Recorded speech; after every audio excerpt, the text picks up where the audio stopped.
अच्छा बच्चों, आज हम अपना अगला टॉपिक शुरू करेंगे जो कि है रेस्पायरेशन। जैसे मैंने पहले बताया था आपको कि जो बायोएनर्जेटिक्स वाला चैप्टर है इसमें दो टॉपिक चलते हैं। एक था फोटोसिंथेसिस जो हमने पढ़ लिया, अब आगे रेस्पायरेशन, यानी कि ये समझ लें कि ये उसका उलट है। पौधे जो फोटोसिंथेसिस के अमल से ग्लूकोज तैयार करते हैं उसको वो खुद भी इस्तेमाल करते हैं और उस ग्लूकोज को बाकी जानदार भी इस्तेमाल करते हैं। ठीक है, तो रेस्पायरेशन का जो अमल है इसको हम शुरू करते हैं। तो बर्निंग प्रोसेस, जैसे कि आप देखा होगा आपने कि आग जो जलती है तो उसके अंदर अगर आपने जो है ना वो कभी, वैसे सर्दियों का मौसम है तो आप लोगों ने जो है ना वो आग शाग के ऊपर जो है ना वो थोड़ा क्या कहते हैं हाथ गर्म करने का तजर्बा जो वो किया होगा, तो आपको ये फील हुआ होगा कि जैसे ही हम आग के ऊपर जो है ना अपने हाथ ऐसे उसको जो है ना वो सेकने की कोशिश करते हैं तो हमारे हाथ जो है ना वो हल्के हल्के से जो है ना वो हमें गीले महसूस होते हैं। यही इसका मुशाहिदा आपने किया होगा। तो एक्चुअली वो क्या है, अब वो जो आग है या तो वो किसी गैस की है या लकड़ी है या कोयला है, कोई ना कोई ऐसा फ्यूल होगा जिसकी आग जो है वो जलाई जा रही होगी। और उस फ्यूल को हम जैसे जलाते हैं, यानी वहाँ पे ऑक्सीजन मौजूद होती है, हर जगह पे ऑक्सीजन मौजूद है, तो वहाँ पे ऑक्सीजन के साथ वो जो फ्यूल है गैस की शक्ल में या गोले की शक्ल में वो जहाँ पे वह बर्न होता है, ठीक है, और वहाँ से उसके साथ क्या बनती है कार्बन डाइऑक्साइड, हवा बन रही होती है जो कि हमारे जो है हर तरफ जो है वो बिखरी होती है। और ये H2O वाटर जो एक्चुअली हमें जो पानी फील होता है हमारी हथेलियों पर हल्का हल्का सा जो है ना वो ये पानी होता है, क्योंकि जाहिर बात है जब आग जल रही है तो पानी के जो बुखारात हैं वो हर तरफ बिखरे हैं, ठीक है, तो हमारे हाथों भी लगेंगे इसलिए हमें ज़रा थोड़े से कम फील होते हैं। तो ये असल में वो जो पानी है, ठीक है, वाटर की शक्ल में जो हमें जो है वो फील होता है, और साथ में जो है ना वो उस फ्यूल से या तो रोशनी करी होती है या उसे हीट करी होती है, दोनों भी काम होते हैं।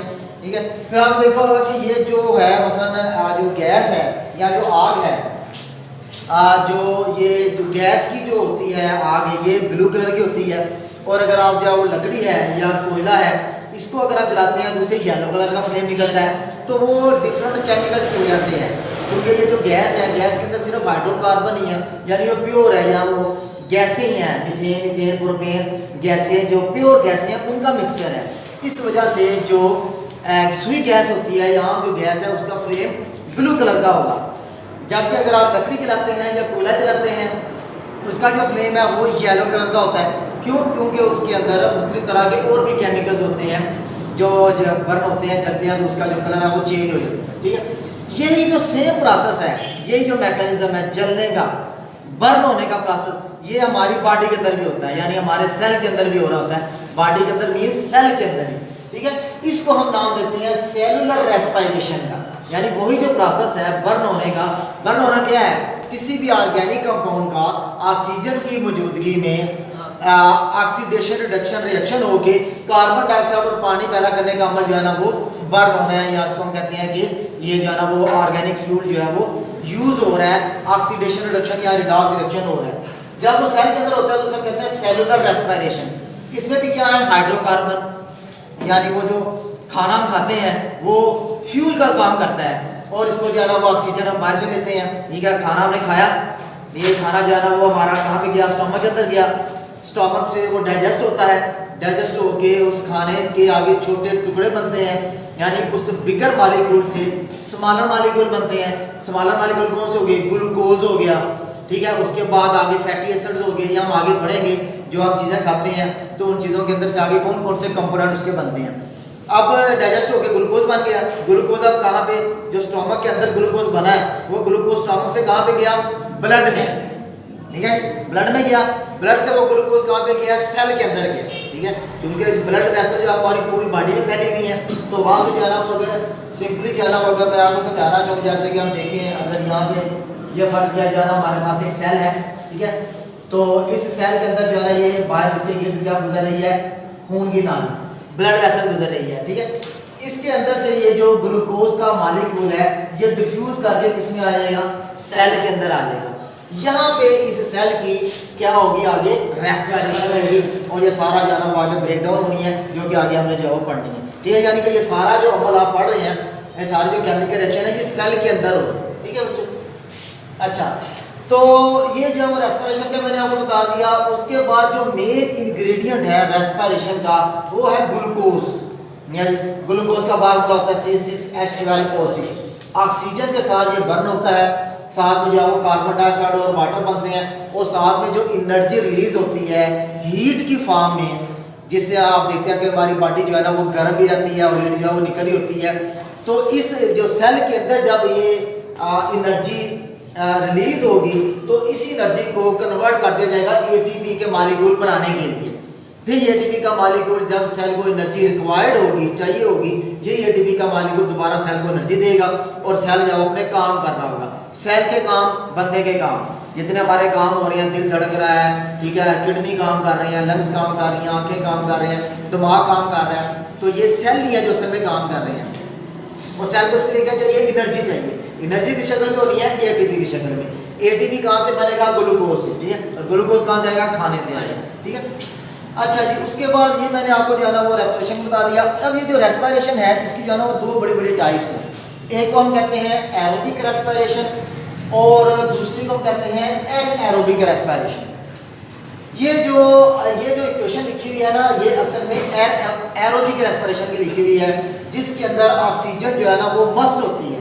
यानी एरोबिक रेस्पिरेशन की ऐसी टाइप है जिसके लिए ऑक्सीजन O2 जो है ना वो मस्ट है। या आप ये समझ लें कि जहाँ पे ऑक्सीजन दस्तयाब होगी वहाँ पे एरोबिक रेस्पिरेशन होगी, जहाँ पे ऑक्सीजन दस्तयाब नहीं होगी वहाँ पे एनारोबिक रेस्पिरेशन होगी। मतलब जैसे ज़मीन के अंदर हो गया, जैसे कि इंसानों के अंदर बॉडी होती है, इंटेस्टाइन है, वहाँ पे ऑक्सीजन नहीं होती तो वहाँ पे एनारोबिक रेस्पिरेशन होती है। बाकी हम देखेंगे कुछ ऐसे जानदार भी हैं जो कि मुकम्मल तौर पर एनारोबिक रेस्पिरेशन पे ही गुजारा करते हैं, ठीक है। अच्छा जी, एरोबिक जो रेस्पिरेशन होती है उसके लिए ऑक्सीजन जो जरूरत होती है, चाहे ये एरोबिक रेस्पिरेशन हो चाहे ये एनारोबिक रेस्पिरेशन हो। इसके अंदर ग्लूकोज की जो ब्रेकडाउन होती है दोनों के अंदर दो फेजेस के अंदर होती है। एरोबिक रेस्पिरेशन में भी एनारोबिक रेस्पिरेशन में भी दो फेजेस जो है उसमें होती है। उसमें जो पहला फेज है वो, अब जैसे कि आपको ग्लूकोज का जो फार्मूला लिखा नजर आ रहा है C6H12O6, ये ग्लूकोज का स्ट्रक्चरल फार्मूला है। यानी इसी ग्लूकोज के फार्मूले को मैंने यहाँ पे खोले लिख दिया। आपने इस चीज़ को याद नहीं करना क्योंकि अभी तो आपने ऑर्गेनिक केमिस्ट्री नहीं पढ़ी, अभी तो हम जो है ना वो 9th की केमिस्ट्री पढ़ रहे हैं। अभी 10th की केमिस्ट्री आएगी, उसमें जाके जो है ना वो पहले 3-4 चैप्टर आगे आएंगे ऑर्गेनिक केमिस्ट्री के, जिसमें आपको ये जो ग्लूकोज का फार्मूला है वहाँ पे आपको ये याद करने को पड़ेगा क्योंकि वहाँ पे बुक के अंदर ये फार्मूला एज सच इस तरह दिया हुआ है, ठीक है। यहाँ पे सिर्फ इसका ये मॉलिक्यूलर फार्मूला है, लेकिन ये याद देखिए आप कि यही फार्मूला जो है ना वो इसी तरह ही है। 6 कार्बन है तो उसके अंदर आपको पता है 6 कार्बन नजर आ रहे हैं, 12 हाइड्रोजन है तो यहाँ से अगर आप काउंट करेंगे 12 हाइड्रोजन करेंगे, 6 ऑक्सीजन है तो ये जो है ना वो हर एक कार्बन के साथ एक ऑक्सीजन है तो ये 6 ऑक्सीजन पूरे बनते हैं। ये इसका स्ट्रक्चर फार्मूला है। चाहे एरोबिक है चाहे एनारोबिक रेस्पिरेशन है, इसकी जो रेस्पिरेशन स्टार्ट होगी वो ग्लूकोज से स्टार्ट होगी। यानी इसमें भी ग्लूकोज है, इसमें भी ग्लूकोज है। तो पहला जो स्टेप है, पहले स्टेप के अंदर ग्लूकोज से एक और मॉलिक्यूल बनते हैं जिसको हम कहते हैं पायरुविक एसिड, जिसका ये फार्मूला लिखा हुआ नजर आ रहा है। आपकी बुक के अंदर फार्मूले के चक्कर में आपने नहीं पढ़ना, सिर्फ मैंने आपको जो है समझाने के लिए थोड़ा सा यहाँ पे लिखा है। आपने सिर्फ नाम को याद रखना है कि ग्लूकोज से पायरुविक एसिड बनेगा। पायरुविक एसिड के कितने मॉलिक्यूल बनेंगे? 2 मॉलिक्यूल बनेंगे। क्यों? क्योंकि पायरुविक एसिड जो है वो 3 कार्बन वाला मॉलिक्यूल है, 1 2 3, ठीक है। ग्लूकोज के अंदर 6 कार्बन है, लेकिन जो पायरुविक एसिड है इसके अंदर 3 कार्बन है। 3 कार्बन वाला एक मॉलिक्यूल, 3 कार्बन वाला दूसरा मॉलिक्यूल, 2 मॉलिक्यूल बनेंगे पायरुविक एसिड के पहले स्टेप के। यहाँ पे कोई ऑक्सीजन इस्तेमाल नहीं हुई, आप देख रहे हैं मैंने ऑक्सीजन यहाँ पे कोई नहीं बनाई, जबकि ये जो ऑक्सीजन है ये ऑक्सीजन कहाँ पे गई? इस ऑक्सीजन का रोल आएगा सेकंड स्टेप के अंदर। यहाँ पे जो ऑक्सीजन है वो अब इस पायरुविक एसिड मॉलिक्यूल के अंदर एंटर होगी। यहाँ पे ऑक्सीजन जो है ना वो इसकी जरूरत पड़ेगी, ऑक्सीजन साथ मिलेगी और इस पायरुविक एसिड के ये जो 3 कार्बन एटम है ये भी जो है वो ब्रेक डाउन हो जाएंगे और ये मॉलिक्यूल पायरुविक एसिड कन्वर्ट हो जाएगा कार्बन डाइऑक्साइड और वाटर के अंदर। और साथ में यहाँ पे जो है ना वो कुछ एनर्जी की मिकदार यहाँ से निकलेगी, बाकी जो एनर्जी की मिकदार है वो जब पायरुविक एसिड कार्बन डाइऑक्साइड और पानी में तब्दील होगा उस वक्त निकलेगी।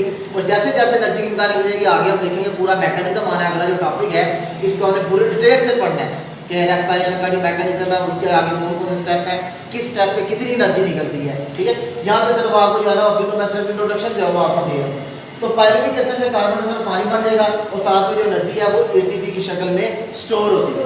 ठीक है बच्चों, जब आप आते हैं एनारोबिक रेस्पिरेशन की तरफ, एनारोबिक रेस्पिरेशन के अंदर जो पहला स्टेप है वो सेम बिल्कुल उसी तरह ही है जैसा कि एरोबिक रेस्पिरेशन के अंदर है कि ग्लूकोज से 3 कार्बन एटम वाला 2 मॉलिक्यूल बनेंगे जो कि कहलाएंगे पायरुविक एसिड। जैसे यहाँ पायरुविक एसिड बना है ऐसे इसी तरह यहाँ भी पायरुविक एसिड बनेगा, 2 मॉलिक्यूल बनेंगे पायरुविक एसिड के। अब यहाँ पे जो है ना वो असल फर्क जो है वो एरोबिक और एरोबिक में यहाँ पे आएगा। अगर तो ऑक्सीजन मौजूद होगी फिर तो ये ग्लूकोज जो है ना वो आगे ऐसे चलता जाएगा, पायरुविक एसिड से आगे कार्बन डाइऑक्साइड पानी बनते जाएंगे।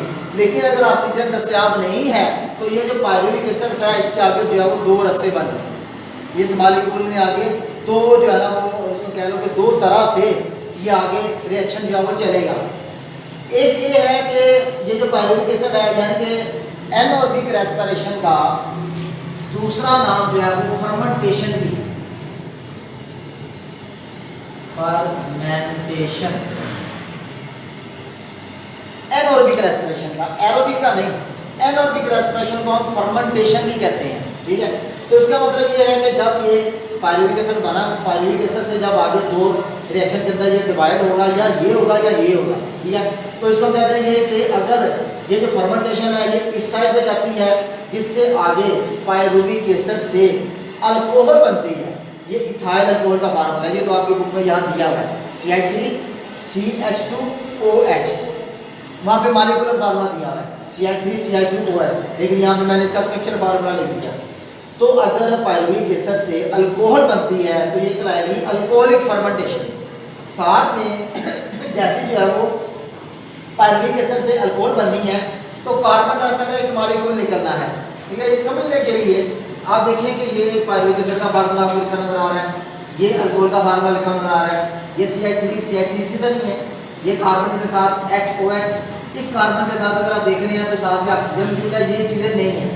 और यहाँ पे 2 कार्बन है, यहाँ पे 3 कार्बन है, 3 कार्बन है, यहाँ पे 2 कार्बन है, 1 कार्बन यानी कि मैं अगर आपको समझाना चाहूँ ये जो CO, ये जो कार्बन है ये CO2, ये CO2 की शक्ल में जब वो निकल गई पीछे जो है ना ये हाइड्रोजन यहाँ पे आकर आ गया, एक और हाइड्रोजन आ गया और ये किसका फार्मूला बन गया, इथाइल अल्कोहल का। यानी कि हम ये कह सकते हैं कि जो इथाइल अल्कोहल है इसके दौरान कार्बन डाइऑक्साइड भी खारिज होती है और जो पायरुविक एसिड है ये तब्दील हो जाता है इथाइल अल्कोहल के। ये जो अल्कोहलिक फर्मेंटेशन है ये बैक्टीरिया के अंदर भी होती है और ये यीस्ट के अंदर भी होती है। ठीक है, इंडस्ट्री के अंदर जहाँ पे अल्कोहल बनाई जाती है वहाँ पे इन्हीं बैक्टीरिया को या यीस्ट को, यीस्ट क्या फंगस की किस्म है, जानदार ही होते हैं, ऑर्गेनिज्म है, उनको इस्तेमाल करके अल्कोहल जो है वहाँ पे बनाई जाती है और साथ में कार्बन डाइऑक्साइड निकलती है।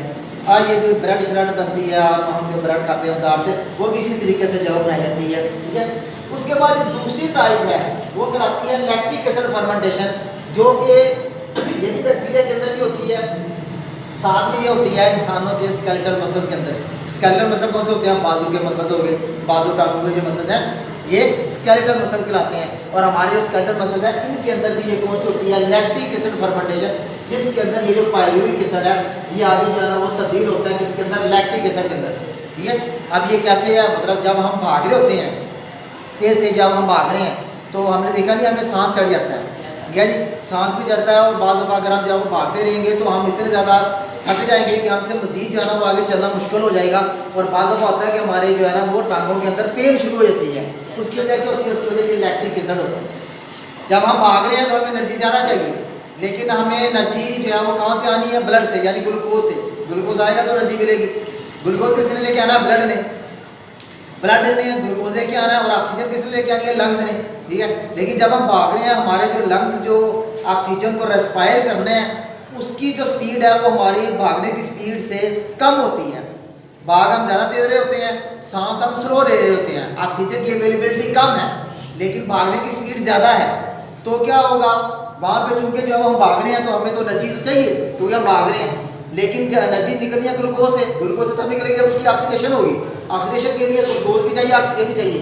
ग्लूकोज तो आ गया, ऑक्सीजन नहीं आ रही, क्योंकि ऑक्सीजन देनी है लंग्स ने ऑक्सीजन जो है ब्लड के अंदर देनी है और वो हमें जानी है। तो इसलिए जो है ना जब हमें एनर्जी की रिक्वायरमेंट ज़्यादा होती है तो हम जो है ना हमें सांस चढ़ता है, तो इस वजह से जो हमें रुकना पड़ता है। क्यों? क्योंकि वहाँ पे जो ग्लूकोज होता है ऑक्सीजन के ना होने की वजह से कन्वर्ट हो चुका होता है लैक्टिक एसिड में, ठीक है। फिर हम बाद में थकते हैं, हमें सांस चढ़ता है, फिर हम तेज़ से सांस लेते हैं, ऑक्सीजन ज़्यादा जाती है, ऑक्सीजन जो ब्लड में जाती है, ब्लड से आगे यहाँ पे जाती है, इस लैक्टिक एसिड को फिर दोबारा आगे मेटाबोलाइज करके आगे जो है ना उसको कार्बन डाइऑक्साइड और वाटर के अंदर कन्वर्ट किया जाता है और हमारा जो है वो सांस जो है वो नॉर्मल हो जाता है, ठीक है। तो हमारी बॉडी के अंदर यानी स्केलेटल मसल्स के अंदर जो है वो कौन सी होती है? लैक्टिक एसिड फर्मेंटेशन होती है। इसके अलावा बैक्टीरिया के एग्जाम भी हैं कुछ जो उसको लैक्टिक एसिड को जो है वो करते हैं, लेकिन जो अल्कोहलिक फर्मेंटेशन है वो बैक्टीरिया और यीस्ट के अंदर होती है, ठीक है बच्चों, समझ आई है। उसके बाद आगे है ये जो एनारोबिक रेस्पिरेशन है फर्मेंटेशन, बाजार हमें तो ये लगता है कि ये जो है ना क्योंकि इसके जो एनारोबिक रेस्पिरेशन है इससे एनर्जी की जो मिकदार है वो बहुत कम दस्तियाब होती है जानदारों को, यानी एनारोबिक रेस्पिरेशन से अगर जानदार जो है ना वो एनर्जी लेता है तो वो बहुत कम उसको मिलती है, जबकि एरोबिक रेस्पिरेशन से एनर्जी की मिकदार ज़्यादा मिलती है। लेकिन एनारोबिक रेस्पिरेशन इसकी जो है ना बड़ी अहमियत की अमल है, ठीक है। हम देखेंगे कि इसकी जो इम्पोर्टेंस है वो भी काफ़ी ज़्यादा है। वो क्या है कि सबसे पहले हम देखते हैं एनारोब्स, ठीक है। जो ये जो हमारी ज़मीन है थोड़ा सा इसने एवोल्यूशन ऑफ अर्थ के बारे में जो वो लिखा हुआ है, ठीक है। ये आगे 10th के अंदर चैप्टर भी आया, उसमें हम इसको थोड़ी सी ज़्यादा डिटेल से देख लेंगे, ठीक है। साइंसदानों का ये मानना है कि जो अर्थ है यानी ज़मीन है ये पहले सूर्य का हिस्सा से जब अलग हुई है तो ये 4600 मिलियन या हम इसे कह सकते हैं 4.6 बिलियन या 400 मिलियन, यानी कि आप कह लो कि 4600 मिलियन 4600 मिलियन साल पहले जो ज़मीन है वो सूरज से अलग हो चुकी हुई थी, ठीक है। और यहाँ पे ऑक्सीजन दस्तियाब नहीं थी, यानी वहाँ उस वक्त जो आस्ता आस्ता जब ज़मीन ठंडी हुई उसके ऊपर जानदार आए तो वो जो जानदार थे वो बगैर ऑक्सीजन के रह रहे थे, यानी एनएरोबिक रेस्पिरेशन करते थे। ऑक्सीजन चूँकि शुरू में ये जो ज़मीन है उसके ऊपर मौजूद नहीं थी, ऑक्सीजन जो है वो तकरीबन जाके वहाँ पे बनी है या ऑक्सीजन का एवोल्यूशन हुआ है 2700 मिलियन साल पहले, यानी कि आप समझ लें कि 4600 में से 2700 निकालें तकरीबन 20, ठीक है जी, 2000 यानी कि 2000 जो है ना वो मिलियन ये एम फॉर मिलियन है, यानी कि 2 करोड़ बन गए किस्म के सीधे लफ्जों में आपको कह लूँ 2 करोड़ साल तक इस ज़मीन पर ऐसे जानदार थे जो बगैर ऑक्सीजन के रह रहे थे, उनको क्या कहते हैं? एनएरोब्स, ठीक है। बैक्टीरिया ही थे, ठीक है। कुछ ऐसे बैक्टीरिया थे जो कि जो है ना उस वक्त बगैर ऑक्सीजन वाले माहौल में रहते थे और इसी तरह जो है ना वो अपना गुजारा करते थे और जिंदा रहते थे। ये एनएरोब्स आज भी जिंदा हैं, जो बैक्टीरिया है जो हमारे इंटेस्टाइन के अंदर है, जो बैक्टीरिया हम जो है ना जिससे हम जो है ना वो दही जमाते हैं, जो आगे आएगा दही का जो आपको पता होगा, अभी आगे भी चैप्टर 10th के अंदर भी आएगा। दही जमाने के लिए आपको पता है कि उसको जो वो दूध वाला जो बर्तन होता है उसको किसी बंद जगह पर रखना पड़ता है, क्यों? क्योंकि उसको जो दूध को दही के अंदर कन्वर्ट करेंगे बैक्टीरिया, उनको ऑक्सीजन के अंदर वो मर जाएंगे और वही जो है ना वो जो दूध के अंदर ग्लूकोज होती है उसको लैक्टिक एसिड में तब्दील करेंगे, ठीक है। तो तभी जो है वो दूसरे जो दही बनेगा, ठीक है।